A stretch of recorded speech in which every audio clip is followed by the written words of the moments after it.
പരിശുദ്ധ പരമ ദിവ്യകാരുണ്യത്തിന് ആരാധനയും സ്തുതിയും പുകഴ്ചയും ഉണ്ടായിരിക്കട്ടെ.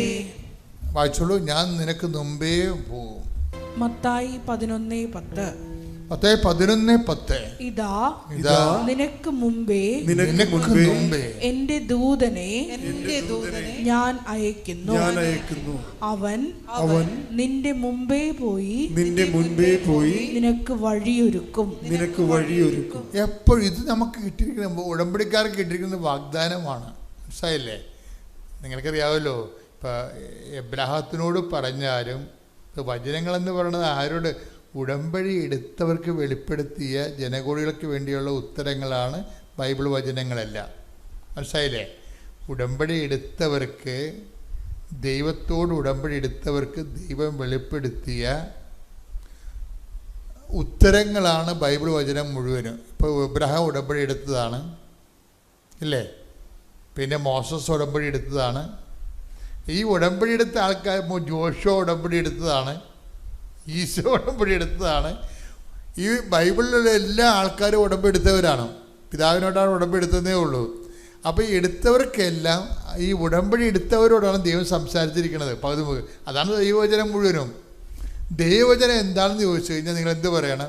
ഉടമ്പടി, ദൈവത്തോട് ഉടമ്പടി എടുത്തവരോട് ദൈവം സംസാരിച്ച സംസാരങ്ങളാണ് വചനം. എന്താണ് ബൈബിൾ വചനം? എന്താണ് ഒന്ന് പറഞ്ഞാൽ? ദൈവത്തോട് ഉടമ്പടി എടുത്തവരോട് ദൈവം കൊടുത്തിട്ടുള്ള സംഭാഷണങ്ങളും വാഗ്ദാനങ്ങളുമാണ് വിശുദ്ധ ബൈബിൾ.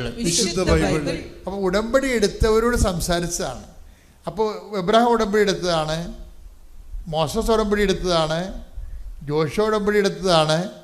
അങ്ങനെ എല്ലാവരും തന്നെ ദൈവത്തോട് ഉടമ്പടിയിലാണ്. ഇപ്പം ദാവീദ് പോലും ഉടമ്പടിയിലാണ് ദൈവമായിട്ട്. അത് ഉടമ്പടി വഴി ദാവീദിന് കിട്ടിയത് പരിശുദ്ധാത്മാവിനെ കിട്ടിയായിരുന്നു. പുള്ളിക്കാരൻ്റെ ചില ചുറ്റിക്കളിക്കാരനത് കളഞ്ഞെടുത്ത്, പക്ഷേ എന്നിട്ട് പുള്ളിക്ക് പക്ഷേ ആ ഉടമ്പടിയെക്കുറിച്ച് he was so conscious about that. പുള്ളി പറഞ്ഞ് എൻ്റെ കയ്യിൽ നിന്നൊരു അബദ്ധം പറ്റി, പക്ഷേ എനിക്ക് കാലെ പിടിച്ച് പറയുകയാണ്, അങ്ങയുടെ സന്നിധിയിൽ നിന്ന് എന്നെ തള്ളിക്കളയരുത്. എന്തോ ഒരു ദാവീദിൻ്റെ പ്രാർത്ഥനയെപ്പോലെ ഒരു പ്രാർത്ഥനയും ദൈവത്തിൻ്റെ ചങ്കലൊച്ചിട്ടില്ല. കാര്യം ആത്മീയ തകർച്ചയുടെ വക്കിൽ നിൽക്കുമ്പോഴും ഇവൻ ദൈവത്തിൻ്റെ കരുണയെക്കുറിച്ച് ഓർക്കും. കൈയടിക്കട്ടെ, ശ്രുതികട ഹല്ലേലൂയ.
നിനക്ക് എപ്പോഴെങ്കിലും നിന്റെ പാപത്തെക്കുറിച്ചൊരു ഭാരം തോന്നിയാൽ നീ എപ്പോഴും ഓർക്കേണ്ടത് കർത്താവിൻ്റെ രക്തത്തെക്കുറിച്ചാണ്.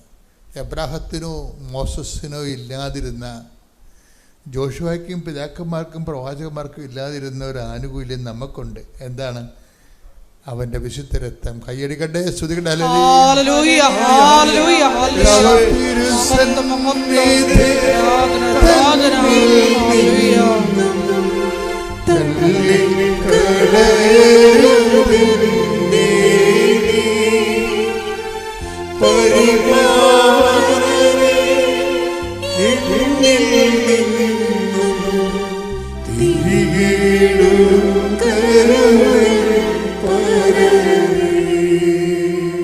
ദാവീദ് പോലും പ്രാർത്ഥിക്കുമ്പോൾ അവൻ്റെ കൊലപാതകവും വ്യഭിചാരവും നടന്നിട്ട മനുഷ്യൻ.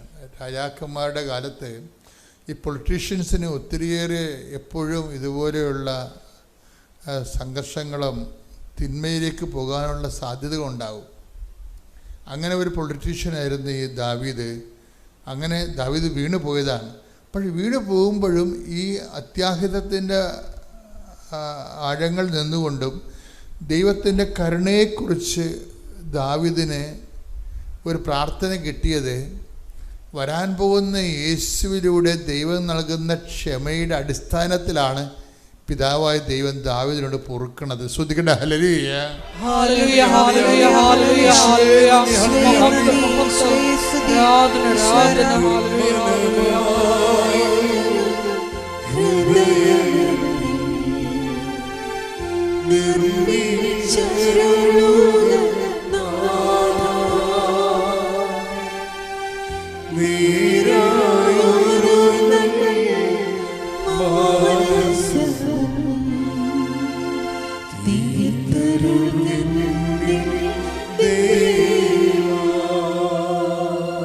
നിങ്ങൾ യേശുവിനെ കുറിച്ച് ചിന്തിക്കുമ്പോൾ യേശുവിലൂടെ ദൈവം ഭൂലോകത്തിന് മാനവവംശത്തിന് ഒരുക്കിയിരിക്കുന്ന പദ്ധതികളെക്കുറിച്ചാണ് ചിന്തിക്കുക. ഇപ്പോൾ ഈ അച്ഛൻ്റെ കൂടെ ഈശോ എന്താ പറഞ്ഞത്? ദാവീദിനോട്, യേശുവിന് എത്രയോ വർഷം മുമ്പാണ് ദാവീദുള്ളത്. അപ്പം ആ ദാവീദിൻ്റെ പാപങ്ങൾ പോലും പിതാവ് ദാവീദിനോട് ക്ഷമിച്ചത് ആ പാപത്തിന് ഭാവിയിൽ പരിഹാരം ചെയ്യാൻ പോകുന്ന യേശുക്രിസ്തുവിൻ്റെ വിശുദ്ധ രക്തത്തെയും ഓർത്തുകൊണ്ടാണ് ആ കരുണ കാണിച്ചിരിക്കുന്നത്. ദാവീദും പ്രാർത്ഥിച്ചിരിക്കുന്നത് കർത്താവിൻ്റെ നാമത്തിൽ വരാൻ പോകുന്ന ക്രിസ്തുവിൻ്റെ രക്തത്തിൻ്റെ യോഗ്യതയാൽ എന്നോട് ക്ഷമിക്കണമെന്ന കാര്യം ക്ഷമ അവൻ വഴി മാത്രമാണ്. കൈയടിക്കട്ടെ, സ്തുതിക്കട്ടെ. ഹല്ലേലൂയ, ഹല്ലേലൂയ, ഹല്ലേലൂയ,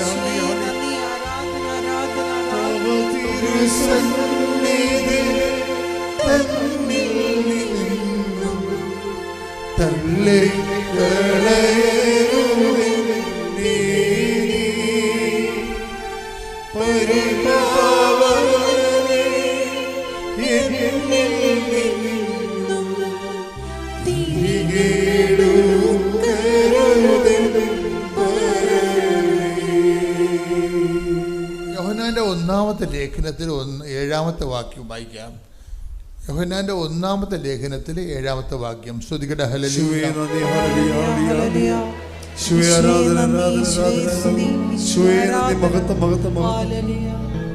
അവിടുത്തെ പുത്രനായ, ഇത് പറഞ്ഞ അവിടുത്തെ പുത്രനായ യേശുവിന്റെ രക്തം എല്ലാ പാപങ്ങളിൽ നിന്ന് നമ്മെ ശുദ്ധീകരിക്കുന്നു. ഇപ്പം അക്രൈസ്തവ സഹോദരങ്ങൾ ഇവിടെ ഉണ്ട്. അവർക്ക് കുമ്പസാരിക്കാനുള്ള യാതൊരു സാധ്യതയുമില്ല, അല്ലേ? അവർ കാര്യം സഭയുടെ കൗദാശിക നീറുറവയിലേക്ക് അവർ വന്നിട്ടില്ല. പക്ഷെ അതുകൊണ്ട് തന്നെ അവർക്കൊരു സാധ്യത എന്താണ്? നിങ്ങളെപ്പോഴും പറയേണ്ടത് ക്രിസ്തുവിൻ്റെ രക്തത്തെ പ്രതി എന്നോട് ക്ഷമിക്കണമെന്ന് പറയണം. It's very simple. ക്രിസ്തുവിൻ്റെ രക്തത്തെ ഓർത്തുകൊണ്ട്, കാര്യം ലോകത്തിലുള്ള എല്ലാ പാപക്ഷമയും ചെയ്തിരിക്കുന്നത് അതിൻ്റെ പരിഹാരം ചെയ്ത ആളിൻ്റെ നാമത്തിലാണ്. ശ്രദ്ധിക്കട്ടെ. ഹല്ലേലൂയ, ഹല്ലേലൂയ, ഹല്ലേലൂയ, ഹല്ലേലൂയ, പരിശുദ്ധ പരമദിവ്യകാരുണ്യത്തിന് ആരാധനയും സ്തുതിയും പുകഴ്ചയും ഉണ്ടായിരിക്കട്ടെ. കഴിഞ്ഞ ദിവസങ്ങളിൽ റീനി കളമശ്ശേരി, അത് ഒരു അക്രൈസ്തവ സഹോദരിയാണ്. അവരൊരു സാക്ഷ്യം പറഞ്ഞായിരുന്നു. അവരുടെ സാക്ഷ്യം പറഞ്ഞതിൻ്റെ അതിൻ്റെ അത് യൂട്യൂബിൽ നമ്മൾ അപ്പ് ചെയ്തിട്ടുണ്ട്. അത് അവരുടെ ഒരു ദൈവാനുഭവമാണ് അവർ പറയണത്. എന്താ പറയണത്? എനിക്ക് ഉടമ്പടി ജീവിച്ചു കഴിഞ്ഞപ്പോൾ, അങ്ങനെയാണ് അവർ പറയണത്, ഉടമ്പടി ജീവിച്ചു കഴിഞ്ഞപ്പോൾ എനിക്ക് മനസ്സിലായ മിനിമം നോളജ് എന്ന് പറയുന്നത് എന്താണ്? കൃപാസനം നിത്യതയിലേക്കുള്ളൊരു പാലമാണെന്ന്. എങ്ങനെയൊക്കെ എന്തൊക്കെ ഈ ആൾക്കാർ പറയണമെന്ന് കേട്ടോ നോക്കിയേ. അതായത് ഉടമ്പടി ജീവിച്ച് കഴിഞ്ഞപ്പോൾ അവർ പറയുന്ന വാക്കുകളെല്ലാം ശ്രദ്ധിക്കണം. എന്താണ്? ഉടമ്പടി ജീവിച്ച് കഴിഞ്ഞപ്പോൾ എനിക്ക് മനസ്സിലായത്, കുറഞ്ഞ വാക്കിൽ പറയാം, കൃപാസനം നിത്യതയിലേക്കുള്ള ഒരു പാലമാണെന്ന്. Praise the Lord. ഇതാണ് ഈടുറ്റ സാക്ഷ്യങ്ങൾ എന്നൊക്കെ പറയണത്. ഇത് ക്രിസ്ത്യാനികൾ പറയണില്ലല്ലോ ഇത് ഇങ്ങനെ. അതാണ് വിഷയം. അപ്പോൾ അതായത് അവർ ശിശുക്കൾക്ക് വെളിപ്പെടുത്തി കൊടുത്തെന്ന് പറഞ്ഞു ഈശോ പറഞ്ഞില്ലേ, ബുദ്ധിമാന്മാരിൽ നിന്ന് വിവേകികളിൽ നിന്ന് മറച്ചു വെച്ച് Take the word of God. Sudhikata hallelujah. Hallelujah, hallelujah, hallelujah. യേശുവേ നന്ദി, hallelujah, hallelujah, hallelujah. യേശുവേ സ്തുതി, യേശുവേ ആരാധന. എന്നെ നിത്യതയോടടുപ്പിക്കുന്ന എല്ലാ അനുഭവങ്ങൾക്കും നന്ദി. എൻ്റെ പേര് ഷൈനി ജോർജ്, ഇതെൻ്റെ ഹസ്ബൻഡ് ജോർജ് മാത്യു, ഇതെൻ്റെ മകൾ ജോഷ്നി ജോർജ്. ഞാൻ ആദ്യമായിട്ട് ഉടമ്പടി എടുക്കുന്നത് 2019 ജൂൺ 5-ാം തീയതിയാണ്. പക്ഷേ ഇപ്പോൾ ഞാനിവിടെ വന്ന് നിൽക്കുന്നത് ഈ വർഷം മാർച്ച് 28-ാം തീയതി എൻ്റെ ഹസ്ബൻഡിനുണ്ടായ ഒരു രോഗസൗഖ്യത്തെക്കുറിച്ച് പറയാനാണ്. ഹസ്ബൻഡ് മാർച്ച് 28-ാം തീയതിയാണ് അറിയുന്നത് MBNS എന്ന് പറയുന്ന ഒരു ബ്ലഡിലുണ്ടാകുന്ന ഒരു ക്യാൻസറാണെന്ന്. അപ്പം അത് കേട്ടപ്പോൾ എനിക്ക് വലിയ വിഷമമായി. എന്ന് പറഞ്ഞാൽ ഞങ്ങളെല്ലാവരും കുടുംബമായിട്ട് പ്രാർത്ഥിക്കുകയും എല്ലാം ചെയ്യും. ഞാൻ 2019 തൊട്ട് ഉടമ്പടിയിലുള്ളൊരു വ്യക്തിയാണ്. പക്ഷേ ഡോക്ടർ എന്നോട് പറഞ്ഞു, തിരുവനന്തപുരത്ത് ഹെമറ്റോളജിസ്റ്റിനെ കണ്ടപ്പോൾ ഡോക്ടർ എന്നോട് പറഞ്ഞു, ഈ ക്യാൻസർ ആരംഭത്തിലേ കണ്ടുപിടിക്കാൻ പറ്റുന്ന ഒന്നല്ല, പക്ഷേ നിങ്ങൾക്ക് ഭാഗ്യമുണ്ട് അത് നേരത്തെ കണ്ടുപിടിക്കാൻ പറ്റിയെന്ന്. അപ്പോൾ അത് കേട്ടപ്പോൾ എനിക്ക് ഭയങ്കര സന്തോഷമായി. എന്ന് പറഞ്ഞാൽ ഞാൻ 2019 തൊട്ട് ഉടമ്പടി എടുക്കുന്ന ഒരു വ്യക്തിയായതുകൊണ്ട് എൻ്റെ ഈശോയും എൻ്റെ പരിശുദ്ധ അമ്മയും എന്നെ കൈവിട്ടില്ല. അതാണ് എനിക്ക് പറയുവാനുള്ളത്. എന്നെ കൈവിട്ടില്ല. എനിക്ക് ഈ ദുഃഖം തന്നെങ്കിലും എൻ്റെ കുടുംബത്തിൽ ദുഃഖവും സന്തോഷവും എല്ലാം കടന്നു വരുന്നുണ്ട്. പക്ഷേ എനിക്ക് തന്നെങ്കിലും ഞാൻ ഈശോയ്ക്ക് ഒരു പരാതി ഒന്നും പറഞ്ഞില്ല. എനിക്ക് അറിയാം എൻ്റെ ഈശോയും എൻ്റെ ദൈവമാതാവും എനിക്ക് സൗഖ്യമാക്കി തരുമെന്ന് ഞാൻ വിശ്വസിച്ചു.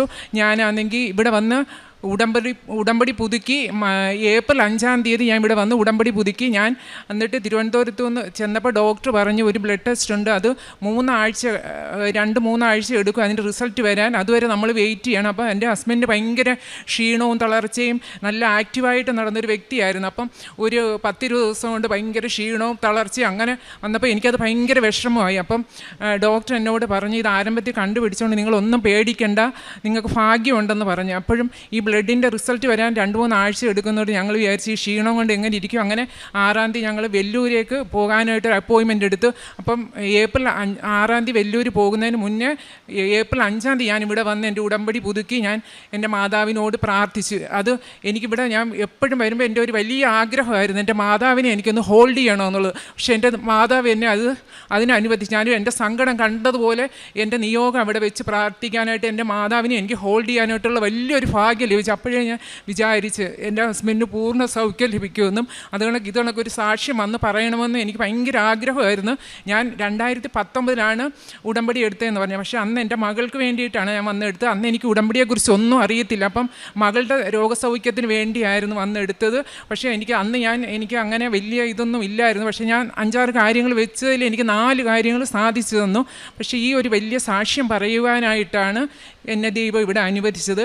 അപ്പം അങ്ങനെ വെല്ലൂർ പോയപ്പം വെല്ലൂർ നല്ലൊരു ഹെമറ്റോളജിസ്റ്റിനെ കണ്ടപ്പം ഡോക്ടർ ബ്ലഡ് ടെസ്റ്റ് ചെയ്തപ്പം പറഞ്ഞു ഇതിനകത്ത് സെൽസ് കാണിക്കുന്നുണ്ട്, അപ്പം അടുത്ത പ്രൊസീജിയറായിട്ട് നമുക്ക് ബോൺ മാരോ ചെയ്യണമെന്ന് പറഞ്ഞപ്പം അതൊക്കെ കേട്ടപ്പോൾ ഭയങ്കര വിഷമമായിരുന്നു. എങ്കിലും മാതാവിനെയും യേശുവിനെയും മുറുകെ പിടിച്ചുകൊണ്ട് നിന്ന് ബോൺ മാരോ ചെയ്തപ്പോഴും പറഞ്ഞു അത് ഭയങ്കര പെയിനായിട്ടുള്ള ഒരു പ്രൊസീജിയറാണ്. അപ്പം എൻ്റെ ഹസ്ബൻഡിനൂടെ കയറ്റിയവരെല്ലാം ഭയങ്കര കരച്ചിലും ബഹളമൊക്കെ ആയിരുന്നു. അപ്പം എൻ്റെ ഹസ്ബൻഡ് എൻ്റെ അടുത്ത് വന്ന് പറഞ്ഞു എനിക്കൊരു വേദന പോലും എടുത്തില്ല. അപ്പം ഞാൻ ചോദിച്ചു നിങ്ങൾ എങ്ങനെ സഹിച്ചതെന്ന് ചോദിച്ചു. പറഞ്ഞു ഞാൻ എൻ്റെ കൃപാസനം മാതാവിനെയാണ് ഓർത്തുകൊണ്ട് ഇരുന്ന്. അപ്പം ഡോക്ടർ വരെ പറഞ്ഞു ഇത്രയും നല്ലൊരു പേഷ്യൻറ്റിനെ ഞാൻ കണ്ടിട്ടില്ല, ബോൺമാരോ ചെയ്യുമ്പോൾ പോലും ചിരിച്ചുകൊണ്ടിരിക്കുന്നു. അപ്പോൾ അതൊക്കെ ഞങ്ങൾക്ക് ഭയങ്കര അത്ഭുതമായിരുന്നു. ഹസ്ബൻഡ് എപ്പോഴും ഈ കാശ് രൂപവും എല്ലാം വെച്ച് എപ്പോഴും ഞാൻ കാണുമ്പോഴെല്ലാം പ്രാർത്ഥിക്കുകയൊക്കെ ചെയ്യാറ്. എൻ്റെ ഹസ്ബൻഡ് ഞാൻ ഉടമ്പടി എടുത്തതെങ്കിലും എന്നെക്കാളിലും വലിയ വിശ്വാസം എൻ്റെ ഹസ്ബൻഡിനുണ്ടായിരുന്നു.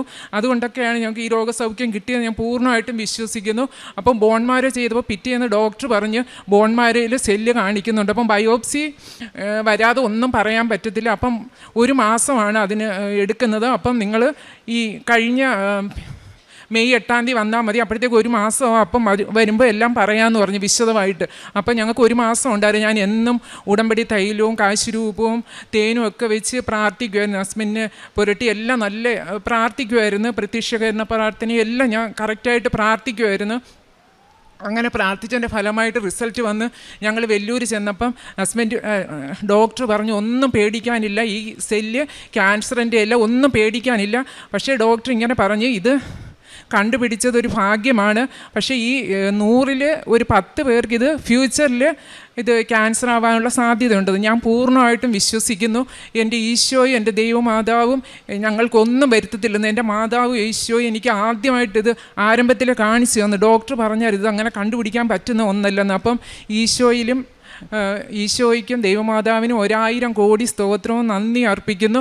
അതുപോലെ പ്രേക്ഷിത പ്രവർത്തനമായിട്ട് ഞാൻ പത്രങ്ങൾ വിതരണം ചെയ്യുന്നുണ്ട്. പക്ഷേ ഞാൻ 2019 ഉടമ്പടി എടുത്തതെന്ന് പറഞ്ഞാൽ ആദ്യമായിട്ട്. അന്നൊക്കെ എനിക്ക് ഭയങ്കര മടിയായിരുന്നു. എന്താ പറഞ്ഞാൽ ആരെങ്കിലും കാണും, എന്ത് പറയും എന്നൊക്കെയുള്ളൊരു ഭയങ്കര ഒരു നാണക്കേടൊക്കെ ഉണ്ടായിരുന്നു. പക്ഷേ ഇപ്പോൾ എനിക്ക് ആ ഒരു നാണക്കേടില്ല. ഇപ്രാവശ്യം ഞാൻ ഈ ഏപ്രിൽ മാസം ഉടമ്പടി എടുത്തുകൊണ്ട് വന്നപ്പോൾ എൻ്റെ ഹസ്ബൻഡാണ് എന്നെക്കാളിലും ഊർജിതമായിട്ട് പത്രം കൊടുക്കാനും എല്ലാം നല്ല ഉത്സാഹം കാണിച്ചു. അതൊക്കെ കണ്ടപ്പോൾ എനിക്ക് ഭയങ്കര സന്തോഷമായി. പിന്നെ ഞാനും ഞങ്ങളുടെ പള്ളിയിലുള്ളിടത്തും അല്ലാതെ എൻ്റെ കൂട്ടുകാരടുത്തെല്ലാം ഞാൻ കൃപാസന മാതാവിനെക്കുറിച്ച്, മാതാവ് ഞങ്ങൾക്ക് ചെയ്തു തന്ന ഒത്തിരി അനുഗ്രഹങ്ങളെക്കുറിച്ചൊക്കെ പറയുമ്പോൾ അവർക്കൊക്കെ ഒത്തിരി ഈ മാതാവിനെ വിശ്വാസം അല്ലാതിരുന്നവർക്കൊക്കെ ഇപ്പം നല്ല വിശ്വാസമുണ്ട്. അതൊക്കെ കാണുമ്പോൾ എനിക്ക് ഭയങ്കര സന്തോഷമാണ്. അപ്പം ഞാൻ കാരണം 3-4 പേര് ഇപ്പോൾ ഉടമ്പടി ഇവിടെ വന്ന് ഉടമ്പടി എടുത്തിട്ടുണ്ട്. അതൊക്കെ കണ്ടപ്പോൾ എനിക്ക് ഭയങ്കര സന്തോഷമായി. പിന്നെ കാരുണ്യ പ്രവർത്തനമെന്ന് പറയുമ്പോൾ ഞാൻ ഉടമ്പടി എടുക്കുന്നതിന് മുമ്പേ ചെറുതായിട്ട് എന്നെക്കൊണ്ടും ഞങ്ങളെക്കൊണ്ട് പറ്റുന്ന രീതിയിലെല്ലാം ഞങ്ങൾ കാരുണ്യ പ്രവൃത്തിയൊക്കെ ചെയ്യുമായിരുന്നു. പക്ഷേ ഇപ്പോൾ ഉടമ്പടി എടുത്തേ പിന്നെ അത് കൂടുതൽ കുറച്ചും കൂടെ ഒരു ക്വാണ്ടിറ്റിയിൽ ഞങ്ങൾക്ക് ചെയ്യാനായിട്ട് പറ്റുന്നുണ്ട്. അതിനെല്ലാം ദൈവത്തിനും മാതാവിനും 1000 കോടി സ്തോത്രവും നന്ദി അർപ്പിക്കുന്നു. അതുപോലെ എൻ്റെ ആത്മീയമായ ഇതെന്ന് പറയുമ്പോൾ എല്ലാവരും സ്നേഹിക്കുവാനുള്ളൊരു കഴിവ് എനിക്ക് കിട്ടിയിട്ടുണ്ട്. ചിലപ്പോൾ എന്തെങ്കിലും പറഞ്ഞാൽ ക്ഷമിക്കുവാനൊക്കെ ഉള്ള ഇത് എനിക്ക് ഒരു കുറവുണ്ടായിരുന്നു. അതൊക്കെ എനിക്കിപ്പോൾ നല്ല പോലെ കിട്ടിയിട്ടുണ്ട്. അതുപോലെ വിശുദ്ധ വേദപുസ്തകം വായിക്കുവാനും എല്ലാം എനിക്ക് നല്ലൊരു കൃപ കിട്ടിയിട്ടുണ്ട്. അതുപോലെ വേദപുസ്തകത്തിൽ ഓരോ വാക്യങ്ങളൊക്കെ നമുക്കിപ്പം വിത്ത് റെഫറൻസ് അല്ലാതെ പറയാൻ പറ്റും. പക്ഷേ ഇപ്പം ഞാൻ ഈ ഉടമ്പടി എടുത്തേ പിന്നെ വിത്ത് റെഫറൻസോട് കൂടി ഒത്തിരി വാക്യങ്ങൾ എനിക്ക് പറയാൻ സാധിക്കും.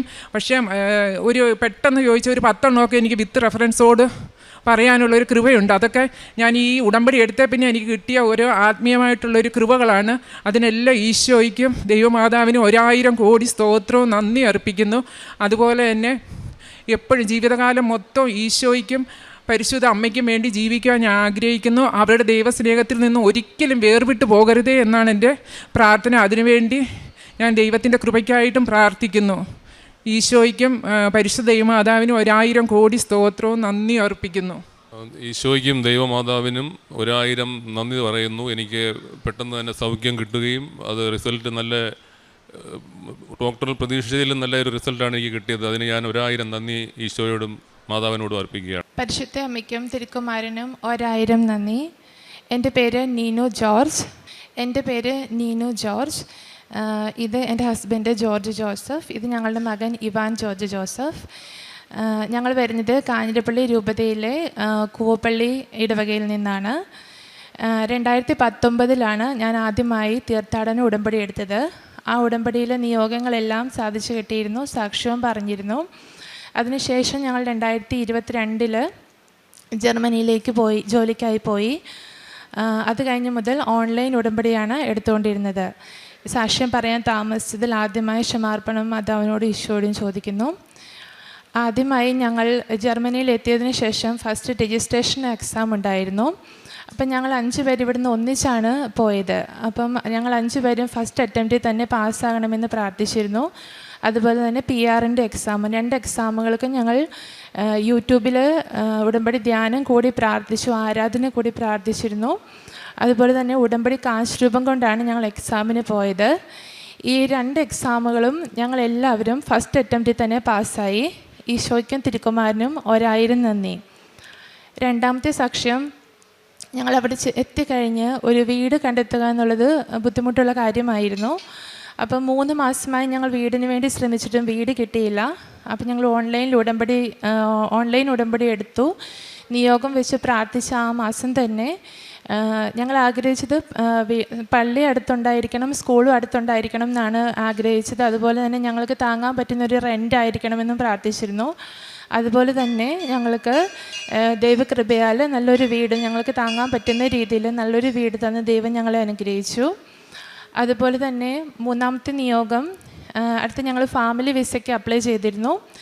എൻ്റെ കൂടെ അപ്ലൈ ചെയ്ത എല്ലാവർക്കും 45 ദിവസം കൊണ്ട് പേപ്പേഴ്സ് എല്ലാം റെഡിയായി. എനിക്ക് മാത്രം പേപ്പേഴ്സ് ഒന്നും വന്നില്ല.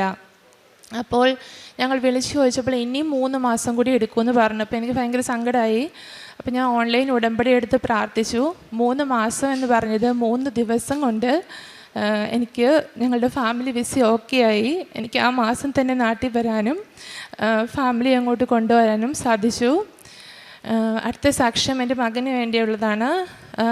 മോന് 3 ദിവസം അടുപ്പിച്ച് ഒരു കാരണവും ഇല്ലാതെ ദേഹം മുഴുവൻ ചൊറിഞ്ഞു തടിച്ചു വന്നു. അപ്പം ആദ്യം ഞങ്ങൾ ഡോക്ടറെ കൊണ്ട് കാണിച്ചു, പക്ഷെ അവർ പ്രത്യേകിച്ച് കാരണങ്ങളൊന്നും കണ്ടില്ല. പക്ഷെ 3-ാമത്തെ ദിവസം ഇതുപോലെ തന്നെ വന്നു. ഞങ്ങൾ ഉടമ്പടി തൈലം കുഞ്ഞിൻ്റെ ദേഹത്ത് പുരട്ടി പ്രാർത്ഥിച്ചു. അതുപോലെ ആ സമയം തന്നെ യൂട്യൂബിൽ ഉടമ്പടി ധ്യാനവും ആരാധനയും കൂടി പ്രാർത്ഥിച്ചു.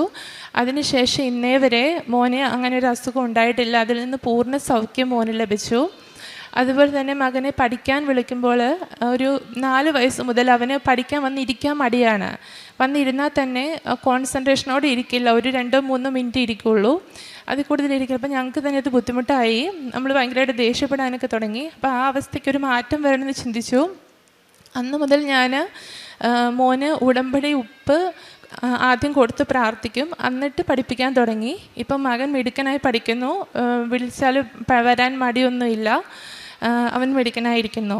ഇത്രയും അനുഗ്രഹങ്ങൾ ഞങ്ങളുടെ ജീവിതത്തിൽ തന്ന ദൈവകുമാരനും ദൈവമാതാവിനും 1000 നന്ദി. അതുപോലെ തന്നെ ഞങ്ങളുടെ ജീവിതത്തിൽ എന്ത് തീരുമാനങ്ങൾ എടുക്കുന്നതിന് മുമ്പ് ഞങ്ങൾ കുരിശ് വരച്ച് ഉടമ്പടി ഉപ്പ് കഴിച്ച് ഉടമ്പടി കാശ് പിടിച്ചുകൊണ്ടാണ് എല്ലാത്തിനും പോകാറുള്ളത്. കാരുണ്യ പ്രവർത്തികളായിട്ട് ഞങ്ങൾ ചെയ്യുന്നത്, ഞാൻ നേഴ്സായിട്ടാണ് വർക്ക് ചെയ്യുന്നത്. ഞാൻ ന്യൂറോ ICUവിലാണ്. അപ്പോൾ എനിക്ക് കിട്ടുന്ന ഓരോ പേഷ്യൻറ്റിനെയും എനിക്ക് പറ്റുന്നതിൻ്റെ മാക്സിമം രീതിയിൽ കാരുണ്യത്തോടെ അവരോട് പ്രവർത്തിക്കുന്നു, അവർക്ക് വേണ്ടി ശുശ്രൂഷ ചെയ്യുന്നു. അതുപോലെ തന്നെ ഫേസ്ബുക്കിലൊക്കെ സഹായം ആവശ്യമായി വരുന്ന പോസ്റ്റുകളൊക്കെ കാണുമ്പോൾ അവരെ സാമ്പത്തികമായി സഹായിക്കാറുണ്ട്.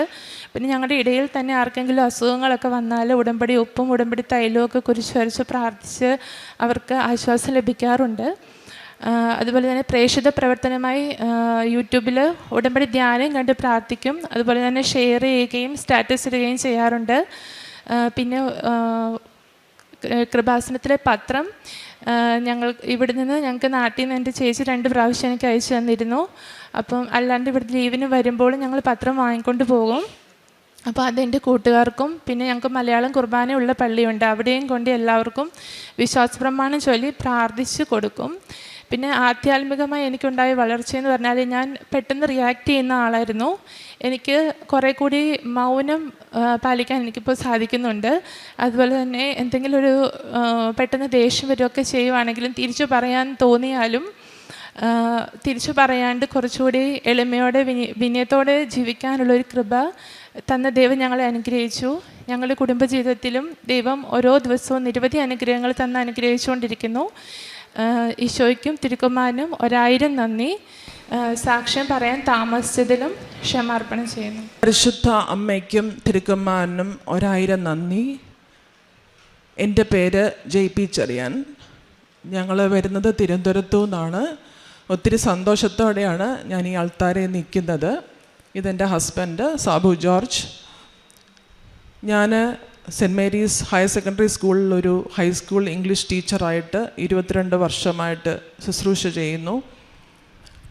എൻ്റെ വലിയ ആഗ്രഹമായിരുന്നു ഒരു ഹയർ സെക്കൻഡറി സ്കൂൾ ടീച്ചർ ആവണമെന്ന്, എൻ്റെ വലിയ സ്വപ്നമായിരുന്നു.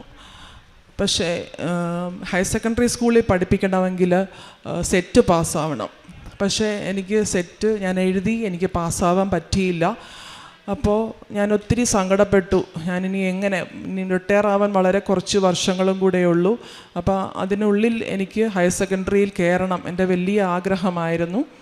ഞാൻ അങ്ങനെ സങ്കടപ്പെട്ടിരിക്കുമ്പോഴാണ് ഞങ്ങളുടെ സ്കൂളിൽ ടീച്ചേഴ്സൊക്കെ കൃപാസനത്തിൻ്റെ കാര്യം പറയുന്നത്. അപ്പം ഞാൻ പരിശുദ്ധ അമ്മയുടെ വലിയ ഭക്തയാണ്, ജപമാല ചൊല്ലിയാണ് ഞാൻ ജീവിക്കുന്നത്. പക്ഷേ കൃപാസനം മാതാവിൻ്റെ കാര്യം പറഞ്ഞപ്പോൾ എനിക്ക് ആദ്യം വിശ്വാസം വന്നില്ല. പക്ഷേ ഞാൻ പതുക്കെ ഉടമ്പടി എടുക്കാൻ തീരുമാനിച്ചു. അങ്ങനെ 2024 ജാനുവരി 30 ഞാൻ ഓൺലൈൻ ഉടമ്പടി എടുത്തു, പ്രാർത്ഥനയോടെ എടുത്തു. വളരെ അത്ഭുതകരമായിട്ട് 31-ാം തീയതി ഒരു ഗവൺമെൻറ് ഒരു നിയമം കൊണ്ടുവന്നു. ഹയർ സെക്കൻഡറി കയറാനായിട്ട് 10 വർഷം സർവീസ് ഉണ്ടെങ്കിൽ ഈ സെറ്റ് വേണ്ട. അത് എനിക്ക് ഒട്ടും വിശ്വസിക്കാൻ പറ്റിയില്ല. എനിക്ക് 22 വർഷം സർവീസുണ്ട്. പക്ഷേ ഒരുപാട് തടസ്സങ്ങളുണ്ടായിരുന്നു, എന്നിട്ടും എനിക്ക് കയറാൻ സാധിച്ചില്ല. ഞങ്ങൾ ഓൺലൈനിൽ ഇങ്ങോട്ട് വരാൻ സാധിച്ചാതിരുന്നപ്പോൾ ഓൺലൈൻ തന്നെ ഞാൻ കണ്ടിന്യൂ ചെയ്തു. പക്ഷേ 2024 ഡിസംബർ 8-ാം തീയതി ഞങ്ങൾ ഇവിടെ വന്ന് ഉടമ്പടി എടുത്തു. ഞാനും ഹസ്ബൻഡും ഉടമ്പടി എടുത്ത് പ്രാർത്ഥിച്ചു. ഇത് ഞങ്ങളുടെ 2ാമത്തെ ഉടമ്പടിയാണ്. ഞങ്ങൾ പ്രതീക്ഷ കൈവിട്ടില്ല. എന്തായാലും ഈ ജൂണിൽ എനിക്ക് ഹയർ സെക്കൻഡറി അധ്യാപികയായിട്ട് എനിക്ക് പ്രൊമോഷൻ കിട്ടി. പരിശുദ്ധ അമ്മയ്ക്കും തിരുക്കുമാരനും 1000 നന്ദി പറയുന്നു. ഈ കൃപാസനത്തിൽ ഉടമ്പടി എടുത്തതിന് ശേഷം പ്രഭാതത്തിൽ ഞങ്ങൾക്ക് 2 പേർക്കും ഒരുമിച്ച് നിന്ന് പ്രാർത്ഥിക്കാനുള്ള വലിയൊരു കൃപ കിട്ടി. പരസ്പരം സ്നേഹിക്കുവാനും ക്ഷമിക്കുവാനും ഒക്കെയുള്ളൊരു കൃപ കിട്ടി. പിന്നീട് പ്രേക്ഷിത പ്രവർത്തനമായിട്ട് ഞങ്ങൾ പത്രം വിതരണം ചെയ്യുന്നുണ്ട്. 4 മണിക്ക് സ്കൂൾ വിട്ട് കഴിഞ്ഞാൽ ക്ഷീണമാണെങ്കിൽ ഞാൻ സ്കൂളിൽ നിന്ന് ഇറങ്ങി നടന്ന് ഞാൻ വഴിയിലുള്ള എല്ലാവർക്കും പത്രം കൊടുക്കും. അതുപോലെ ഞാൻ SLC വാല്യുവേഷൻ ക്യാമ്പിൽ പോയപ്പോഴും ഒരുപാട് അധ്യാപകർ അവിടെ വരും. അപ്പോൾ അവർക്കൊക്കെ ഞാൻ കൃപാസന മാതാവിൻ്റെ കാര്യം പറഞ്ഞു കൊടുക്കും. നിങ്ങൾക്ക് എന്ത് സങ്കടം ഉണ്ടെങ്കിലും കൃപാസനത്തിൽ വരണം, ഞാൻ സാക്ഷിയാണ് എന്ന് ഞാൻ പറഞ്ഞിട്ടുണ്ട്. അങ്ങനെ ഒരുപാട് പത്രങ്ങൾ വിതരണം ചെയ്തിട്ടുണ്ട്. അതുപോലെ തന്നെ ഞാൻ ടീച്ചറായതുകൊണ്ട് തന്നെ കുട്ടികൾക്ക് ഞാൻ വചനം പറഞ്ഞ് പഠിപ്പിക്കാറുണ്ട്. ഞാൻ ആദ്യം ക്ലാസ്സിലേക്ക് കയറുമ്പോൾ ഒരു സൈലൻറ്റ് പ്രെയറുണ്ട്. Wisdom 9-10 send wisdom from the holy heaven down from your glorious throne. ഈ പ്രാർത്ഥന കുഞ്ഞുങ്ങൾക്ക് പറഞ്ഞു കൊടുത്ത് അവരെ പഠിപ്പിച്ചു. അവർക്കെല്ലാം ഇപ്പോൾ കാണാൻ അറിയാം. ഞാൻ ഹൈസ്കൂളിലെ ഓരോ ക്ലാസ്സിൽ ചെല്ലുമ്പോഴും ഈ വചനം പറഞ്ഞ കുഞ്ഞുങ്ങളെ ഒരുമിച്ച് പറയുന്നത് കേൾക്കുമ്പോൾ ഒത്തിരി സന്തോഷമാണ്. ഞാൻ ഈശോയുടെ ആ നിമിഷം പ്രാർത്ഥിക്കും, ഈ എന്നെയും എൻ്റെ കുടുംബത്തെയും പരിശുദ്ധാത്മാവിൽ അഭിഷേകം ചെയ്യുന്ന പോലെ എൻ്റെ മുന്നിലുള്ള ഓരോ കുഞ്ഞുങ്ങളെയും ഈ വചനത്താൽ അഭിഷേകം ചെയ്ത് വിശുദ്ധരാക്കണമെന്ന് പ്രാർത്ഥിച്ചാണ് ഞാൻ ക്ലാസ് തുടങ്ങുന്നത്. പിന്നെ വീട്ടിൽ അരമണിക്കൂർ ബൈബിൾ വായന ഉത്സാഹത്തോടെ തന്നെ ചൊല്ലുന്നുണ്ട്. പിന്നീട് ഞങ്ങൾ കാരുണ്യപ്രവൃത്തി ചെയ്യുന്ന അനാഥാലയങ്ങളിൽ പോയി ഞങ്ങൾ ഡ്രസ്സ് കൊടുക്കാറുണ്ട്.